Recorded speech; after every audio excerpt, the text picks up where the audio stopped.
হবে, বারে বারে কৃষ্ণ অঙ্গ যাজন করতে হবে। যাজন যখনই আপনি করতে পারবেন তখনই আপনার প্রেমময় ভক্তিময় মাতৃ আপনার উপরে ভর করবে। আর যে পর্যন্ত আপনি যাজন না করবেন এই প্রেম রস ভক্তি আপনার উপরে বসবে না। কেন বসবে না?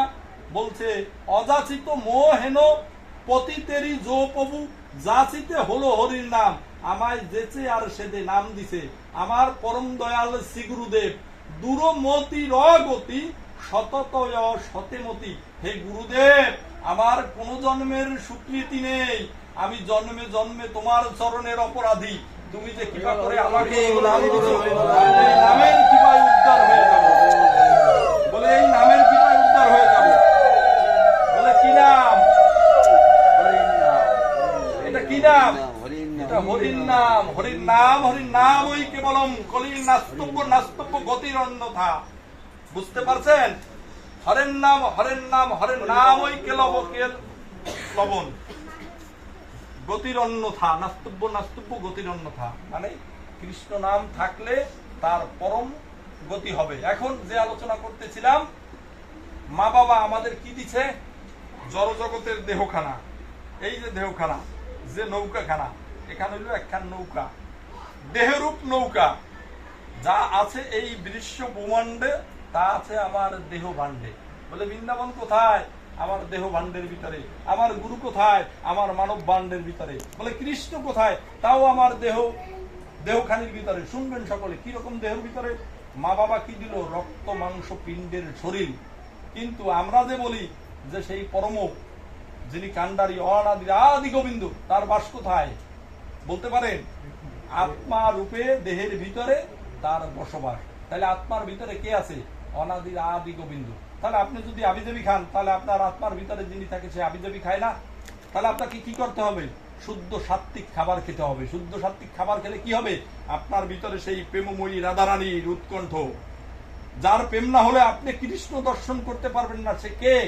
প্রেমের ঠাকুর রাধারানী, যার চরণ ছাড়া কৃষ্ণ দেখা সম্ভব না, কৃষ্ণের কৃপা হওয়া সম্ভব না। এই জন্য কি করতে হবে? সবসময় আমাদের বেশি বেশি কোন নাম করতে হবে? সকলে বলবেন কৃষ্ণ নামের আগে বড় নাম হইল রাধে রাধে রাধে রাধে। যে যত রাধে নাম করতে পারবে তত তাড়াতাড়ি আমার গৌরঙ্গ সুন্দরের কৃপা লাভ করতে পারবে। আর যিনি রাধা নাম জপ না করবে তার কৃষ্ণ নাম হবে না। কারণ বলছে কি? ভক্ত আমার মাতা পিতা, ভক্ত আমার গুরু, ভক্ত আমার নাম রেখেছে বাঞ্ছা কল্পতরু। ভক্ত খাওয়ালে আমি খাই, না খাওয়ালে কি করি? অনাহারি যাই। তাহলে আপনি কি জানেন শুনে গোবিন্দের প্রাণে ব্যথা দেবেন? আপনি খাইলেন, আপনার গোবিন্দ তো খায় নাই। এরকম মন কি হয়েছে? যারা কৃষ্ণ ভাবনায় উন্মুখ তারা কি করে? তারা যা দেয় ভগবানকে দিয়ে খায়। যেমন আপনি আমায় বললাম যে ওমা আমাকে এক গ্লাস গঙ্গা দাও তো, তুমি তো গঙ্গা দিয়ে দিলে। বলে গোসাই গঙ্গা চাইছে, আমি গঙ্গা খালাম, কিন্তু আমি যে কাকে দিয়ে খালাম সেটা তো আর তুমি জানলে না। তুমি তো দেখলা তুমি দিলে, আমি খাইলাম, কিন্তু আমার খাওয়ার ভিতরে যে কৌশল আছে, আমি যে আমার অনাদির আদি গোবিন্দকে না দিয়ে খাই নাই।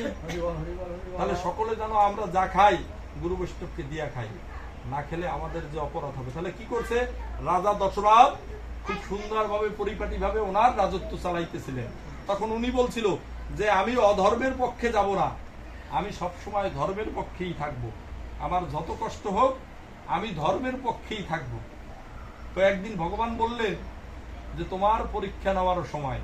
তাহলে আমরা 84 কোরসের ভিতরে যে পরীক্ষায় থাকি মানব জাতি, বারবার যে মনুষ্য দেহ নিয়ে আসা এসে আমাদের করণ ছিল যে মনুষ্য দেহ দ্বারা আমরা গুরু বৈষ্ণবের সেবা ছাড়া আর অন্য কারো সেবা করব না। ভগবানকে আসার সময় কথা দিয়ে বলছি যে হে প্রাণনাথ, এই মাতৃ জঠর থেকে আমাকে মুক্তি করো। আর যখনই তুমি মুক্তি করবে তখন আমি এই ধরাধামে পড়ে শুধু তোমার নাম করবো, আর কোন নাম।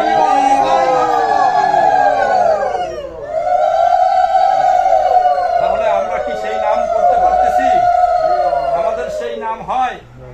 নামই নাম অভেদ, নামই নাম অভেদ। বলছে কি?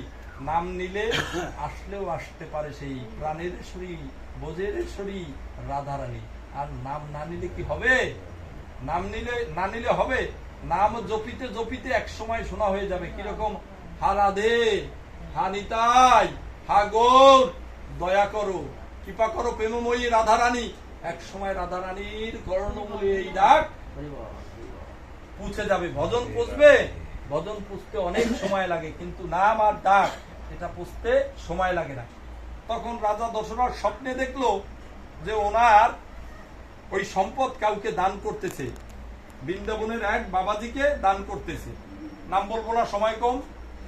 তা উনি মনে করলো যে স্বপ্ন তো স্বপ্নই, তাহলে আমার কি করতে হবে। উনি ঘুম থেকে উঠলো, ওঠার পরে দ্বাররক্ষী দৌড়িয়ে আসছে, বাবা তোমার কুটিরে একজন সাধু এসছে, বলে তুমি তাকে পাঠিয়ে দাও। উনি কি করলো, উদলা গায়ে দৌড় দিয়ে গেল। শুনবেন বৈষ্ণবের গুণ কি, সকলে শুনবেন। আজকে তো এখানে বৈষ্ণব সভা হইতেছে, এই বৈষ্ণবের কি কি গুণ থাকে এটা শুনবেন।